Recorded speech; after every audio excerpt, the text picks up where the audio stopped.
بسم اللہ الرحمن الرحیم عن سلمان الفارسی رضی اللہ تعالی عنہ وعن كل الصحابة اجمعین قال خطبنا رسول اللہ صلی اللہ علیہ وسلم فی آخر یوم من شعبان فقال یا ایہا الناس قد اظلکم شہر عظیم شہر مبارک شہر فیہ لیلۃ خیر من الف شہر جعل اللہ صیامہ فریضۃ وقیام لیلہ تطوعا من تقرب فیہ بخصلۃ من الخیر کان کمن ادى فریضۃ فیما سوا ومن ادى فریضۃ فیہ کان کمن ادى 70 فریضۃ فیما سوا وهو شہر الصبر والصبر ثوابه الجنة وشهر المواساة وشهر يزاد فيه رزق المؤمن إلى آخر الحدیث او كما قال علیہ الصلاة والسلام۔ عزیز سامعین، درس حدیث شریف کی اس مجلس میں آقا دو جہاں سرور کونین صلی اللہ علیہ وسلم کے مجموعہ فرامین میں سے ایک حدیث مبارکہ نقل کی ہے، اور یہ وہ حدیث ہے، طویل حدیث ہے، جسے امام بیہقی رحمۃ اللہ علیہ نے اپنی بیہقی شریف میں نقل کیا ہے۔ صاحب مشکات نے بھی اپنی کتاب مشکات المصابیح میں اس روایت کو نقل کیا ہے۔ حضرت سلمان فارسی رضی اللہ تعالی عنہ اس روایت کے راوی ہیں۔ حضور انور صلی اللہ علیہ وسلم نے رمضان المبارک سے پہلے شعبان المعظم کے آخر میں یہ وعظ فرمایا، یہ خطبہ ارشاد فرمایا، جسے حضرت سلمان فارسی رضی اللہ تعالی عنہ نقل فرمایا،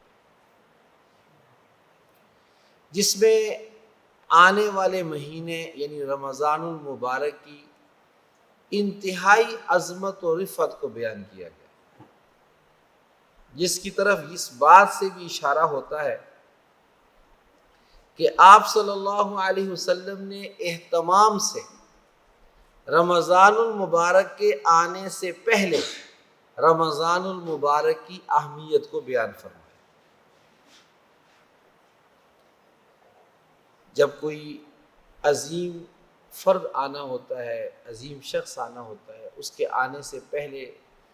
اس کے متعلق ذکر کیا جاتا ہے، فلاں تشریف لائیں گے، اور اس کے لیے ایک نظم بنایا جاتا ہے۔ اسی طرح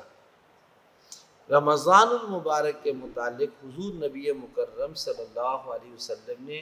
اس مہینے کے آنے سے پہلے اس کی فضیلت کو بیان فرمایا۔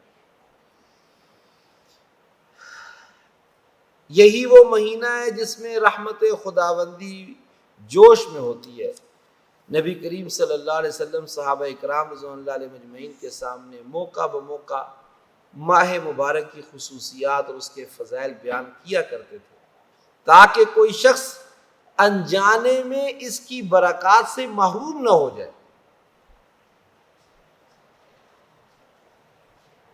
حضرت علی کرم اللہ وجہہ روایت نقل کرتے ہیں کہ حضور نبی مکرم صلی اللہ علیہ وسلم نے ارشاد فرمایا، حضرت علی کرم اللہ وجہہ نقل کرتے ہیں کہ اگر اللہ رب العزت نے حضور صلی اللہ علیہ وسلم کی امت کو معاف نہ کرنا ہوتا تو دو نعمتیں اللہ تعالیٰ اس امت کو نصیب نہ فرماتے۔ حضرت علی فرماتے رضی اللہ تعالیٰ عنہ، نمبر 1 رمضان المبارک، نمبر 2 سورہ اخلاص۔ فرمایا ان دو چیزوں کا ملنا اس بات کی علامت ہے کہ اللہ پاک اپنے نبی صلی اللہ علیہ وسلم کی امت کو بخشنا چاہتے ہیں، ان کی مغفرت کرنا چاہتے ہیں۔ تو اللہ تعالیٰ کے بے شمار انسان پر احسانات اور بیش بہا نعمتیں ہیں، ان میں سے ایک عظیم نعمت یہ ماہ مبارک ہے۔ حضور صلی اللہ علیہ وسلم نے ارشاد فرمایا، یا ایھا الناس، اے لوگو، قد اظلکم شہر عظیم شہر مبارک، ارے تم پر نہایت باعظمت اور بابرکت مہینہ آنے والا ہے، سایہ فگن ہونے والا ہے، ہر حال میں اس کی قدردانی کرو اور ہر قدم پر ناقدری سے بچو۔ اللہ رب العزت اس ماہ مبارک میں اپنے بندوں کو اعمال خیر انجام دینے کا بھرپور موقع عنایت فرماتے ہیں، شیطان کے مکر و فریب اور نفسانی خواہشات سے ان کی حفاظت کرتے ہیں اور قلب و ذہن میں یاد الہی کا شوق پیدا فرما دیتے ہیں۔ کامیاب ہیں وہ لوگ جو اس موقع کو غنیمت جانتے ہیں اور اپنے نامہ اعمال میں خیرات و برکات کا اضافہ کرنے میں مشغول ہو جاتے ہیں اور زیادہ سے زیادہ نیکیاں کرنے میں ایک دوسرے سے آگے بڑھنے کی کوشش کرتے ہیں۔ یہی وہ مبارک مہینہ ہے کہ حضور نبی مکرم صلی اللہ علیہ وسلم منبر پر تشریف فرما ہونے کے لیے زینے پر قدم رکھتے ہیں تو جبریل امین فوراً تشریف لاتے اور فرماتے ہیں ہلاک ہو جائے وہ شخص جس پر یہ پورا مہینہ گزرے اور وہ اپنی مغفرت نہ کروا سکے۔ حضور صلی اللہ علیہ وسلم نے فرمایا آمین۔ جبریل امین فرشتوں کے سردار، ان کا بددعا کر دینا کتنی سخت وعید ہے، اور پھر حضور رحمت للعالمین صلی اللہ علیہ وسلم جو امام الانبیاء خاتم الانبیاء ہے، ان کا اس پر مہر تصدیق ثبت کرنا کہ آمین، واقعتاً اہل اس بات کو قبول فرما لے کہ واقعتاً وہ شخص ہلاک اور برباد ہو جائے جس پر یہ ماہ مبارک پورے جوبن کے ساتھ گزر بھی جائے ہو کر اور وہ اپنی مغفرت نہ کروا سکے۔ بڑی محرومی کی بات، بڑی محرومی کی بات۔ اللہ رب العزت کی رحمت پورے جوبن پر ہوتی ہے،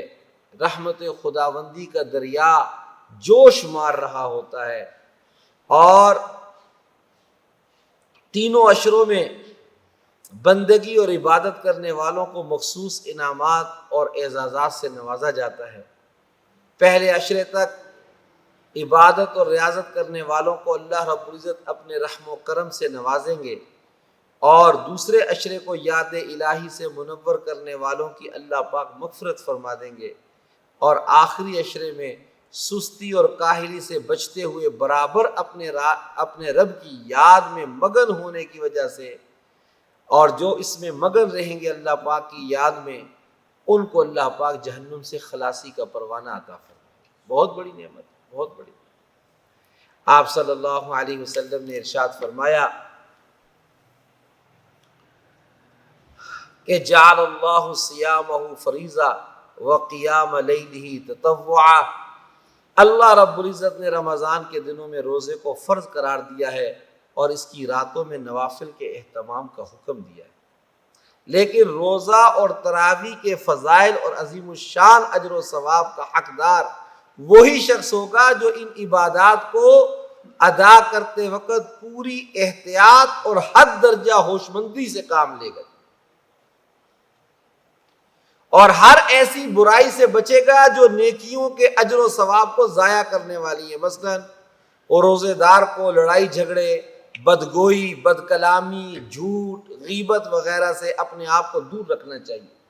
ہوٹلوں اور چوپالوں پر بیٹھ کر لایانی گفتگو سے بھی اپنے آپ کو بچانا چاہیے۔ تلاوت کلام پاک اور ذکر اذکار میں مصروف رہنا چاہیے۔ اگر کوئی شخص صبح سے شام تک اپنے روزے کی بھرپور نگرانی کرے گا